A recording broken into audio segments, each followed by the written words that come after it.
मैं सरपंचों और निकाय चुनावों पर नई अपडेट लेकर के हाजिर हूँ हमारे स्टूडियो में डिस्कस करने के लिए श्रीमान पुष्कर सर से। सर आप कहते हैं कई दिनों से बेसब्री से इंतजार कर रहे हैं क्योंकि निकाय चुनावों की रणभेरी बज उठी है। बहुत सारे सरपंच नए नए जनप्रतिनिधि तैयार हो रहे हैं और जो चुनाव का मैदान है उसमें कूदने के लिए तैयार हैं। तो इससे संबंधित हमें एक नई अपडेट जो चुनाव की है वो दर्शक जानना चाहते हैं कि पंचायत और निकाय चुनाव की नई अपडेट सरकार के द्वारा क्या बताई जा रही है। देखो, सबसे पहले तो धन्यवाद, और हमारे जो दर्शक हैं उनको मैं ये कहना चाहता हूँ, अभी हमारे जो यूडीएच मंत्री हैं झावर सिंह खर्रा जी, उन्होंने एक विशेष सूचना के माध्यम से डिजिटल प्लेटफॉर्म के माध्यम से कहा है और पत्र पत्रिकाओं में भी वो न्यूज़ आई है, सबने पढ़ी भी है, देखी भी है कि सरपंचों के चुनाव जो है 15 अप्रैल से शुरू होने जा रही हैं। और एक सोशल मीडिया पर एक वायरल हो रहा है डेट को लेकर। डेट के 4 चरणों में ये डेट बताई जा रही है। हालांकि सरकार का एक अनुमान है, उसी को वो साक्ष्य मानकर बताया जा रहा है। हालांकि ऑफिशियल न्यूज इस तरह की नहीं आई है। परिसीमन पूर्ण हुआ है, गांव टुकड़े हुए हैं, कुछ गांव दूसरे जगह जुड़े हैं। अब आरोप प्रत्यारोप लग रही है कि सब ये हमारे गांव को तोड़कर ये पॉलिटिक्स के चक्कर में हमारे गांव तोड़ दिए, है ना, गांवों का 2 विभाजन हो गया, ऐसा भी देख रही हैं जी। साथ में चुनाव के लिए हालांकि यूडीएच मंत्री ने पहले ही कह दिया था कि अप्रैल और मई में है चुनाव, तो 100% हैं, उसी समय पर होने की चांसेस पूरे लगभग हैं। लेकिन फिर भी आगे पीछे होता है। सरकार द्वारा एक नई अपडेट, आपको तारीख है जो घोषणा लेटर पेड पे आएगी तो हम आपको अवगत करवा देंगे जी सर। इससे जो आपने अभी नई अपडेट बताई उसके बाद में दर्शक एक जो नया चुनाव में शैक्षिक योग्यता का जो प्रावधान जोड़ा जा रहा है इसके बारे में दर्शक जानना चाहते हैं।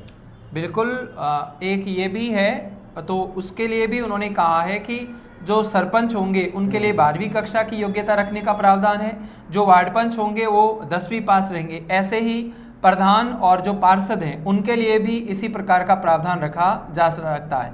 नगरीय निकाय के चुनाव की बात करें, जैसे चेयरमैन हैं, ठीक है, और या फिर उनके जो पार्षद हैं उनके लिए भी इसी तरह का प्रावधान रखने का पूर्ण रूप से सरकार ये चाहती है कि हमारे पढ़े लिखे और योग्य उम्मीदवारों को एक नई दिशा, जो नेतृत्व है पंचायती राज का, वो दिया जाए। थोड़ा सुधार होना चाहिए पहले के तुलना में, ये ध्यान रखना है। तो देखो सर, उम्मीदवार मिलेंगे। तो सर अगला जो मेरा क्वेश्चन आपसे ये है कि ये चुनाव प्रक्रिया में अधिक से अधिक तकनीक का प्रयोग भी किया जाएगा। बिल्कुल, तकनीक का प्रयोग किया जाएगा। हालांकि इस बार जो इलेक्शन होंगे उसमें तो मतपत्र प्रणाली है, वोटिंग सिस्टम का ही रहेगा।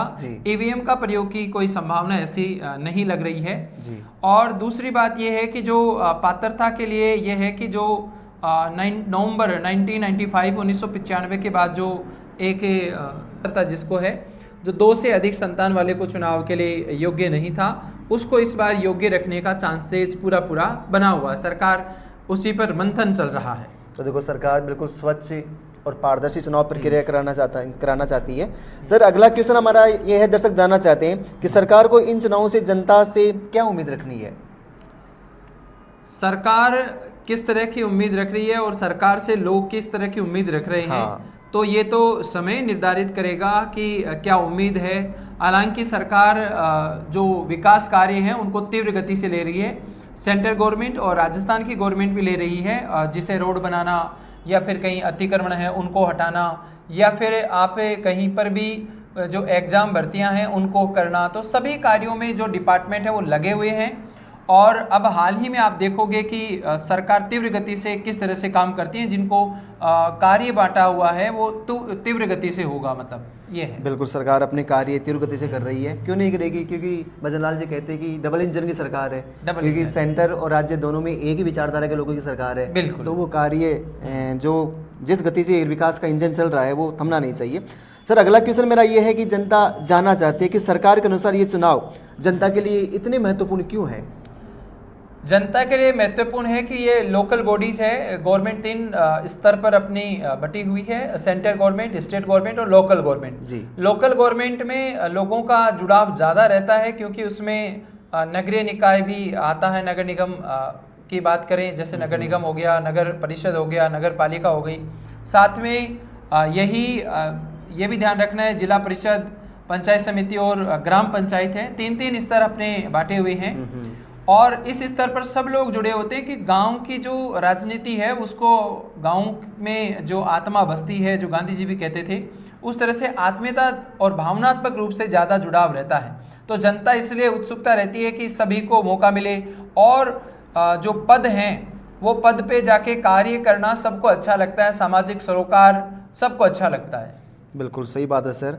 और अभी मेरा सर आपसे दूसरा क्वेश्चन ये है कि विपक्ष बड़ा हमलावर हो रहा है, क्योंकि एक तो सरकार ने चुनाव काफ़ी लेट किए हैं, 1.5 साल हो गए। बहुत सारे इसने अपने अपने कार्य भी बनाए कि कभी परिसीमन के नाम पर, कभी SIR के नाम पर, और कभी पूरी एक राष्ट्र, एक नेशन एक इलेक्शन, और एक स्टेट एक इलेक्शन के नाम पर।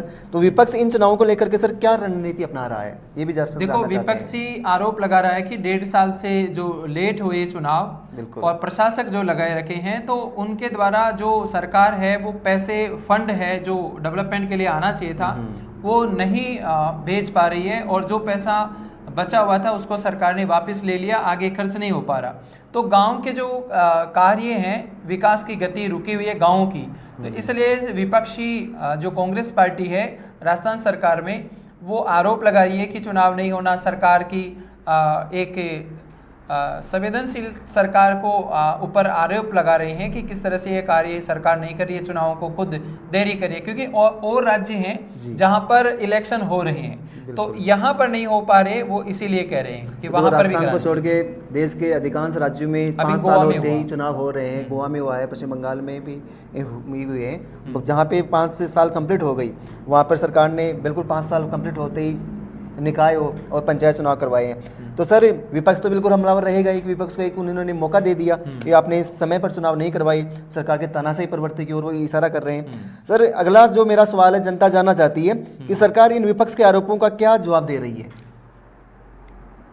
विपक्ष के जो आरोप हैं, सरकार ये कह रही है कि कार्य अपनी गति से होगा और जो कार्य रुके हुए हैं वो सुधारात्मक श्रेणी से बहुत अच्छे कार्य होंगे। अभी सरकार उनको पारदर्शिता ला रही है, डिजिटल करने का विचार है उनका। SIR प्रक्रिया से उन्होंने कहा है कि कार्य तो रुकना नहीं चाहिए, प्रशासक लगे रखें। SIR ये पूरे भारत में चल रहा है, ठीक है, विशेष गहन पुनरीक्षण का कार्य, उससे भी कहीं ना कहीं 1 नेशन 1 इलेक्शन वाली जो कॉन्सेप्ट था वो आगे उसके लिए भी कार्य करेंगे। 2029 में चुनाव होते हैं, तो ऐसी स्थिति के आधार पर सरकार को थोड़ा समय लग रहा है। और OBC मुद्दा था जो अभी हाल ही में तो उठ नहीं रहा है, लेकिन हो सकता है वो फिर से आ जाए। परिसीमन करना भी जरूरी था, ये सारे कार्य होना जरूरी था, अति आवश्यक मानती है सरकार। SIR भी होना बिल्कुल ज़रूरी था, क्योंकि समय समय पर चुनाव आयोग जो है अपनी चुनावी लिस्ट को अपडेट कर रखता है। जिन लोगों की मौत हो चुकी है उनका नाम हटाना है, जो लोग 18 साल के हो गए उनको मतदाता सूची में नाम जोड़ना है, जो जिन लोगों के कई जगह नाम जुड़े हुए थे, कई विधानसभा उनके नाम थे, उनको जांच पड़ताल करना है। एक आदमी को एक ही वोट देने का अधिकार जो संविधान ने दिया है उसका प्रयोग होना चाहिए। तो सरकार SIR के नाम पर काम तो अच्छा कर रही है, लेकिन कई बार इसमें कुछ गलतियाँ हो जाती है, तो विपक्ष इनको लेकर के हमलावर हो जाता है। सर मेरा अगला जो मेरा क्वेश्चन है वो ये है कि इन चुनावों का राज्य की राजनीति के ऊपर क्या प्रभाव रहने वाला है। देखो, विशेषतः जो पंचायती राज इलेक्शन होते हैं या नगरीय निकाय के चुनाव होते हैं, उसमें पार्टी का इतना ज़्यादा योगदान नहीं होता है प्रत्यक्ष रूप से, लेकिन अप्रत्यक्ष रूप से कहीं ना कहीं थोड़ा सा के दलगत राजनीति का प्रभाव थोड़ा बहुत देखने को मिलता ही मिलता है। आप कहीं पर भी चले जाएं, किसी भी राज्य में चले जाएं, तो राजस्थान भी इससे अछूत नहीं है। तो कहीं ना कहीं आपको जातिवाद भी देखने को मिल सकता है, हालांकि सरकार इसको हटा रही है।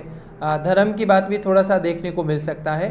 तो सरकार से यही है कि किस तरह से सरकार कार्य करती है, और जब भी चुनाव की जो नई अपडेट आती है तो वो हमारे दर्शकों न्यूज़ चैनल है हमारा, उसी पर हम दर्शा देखेंगे।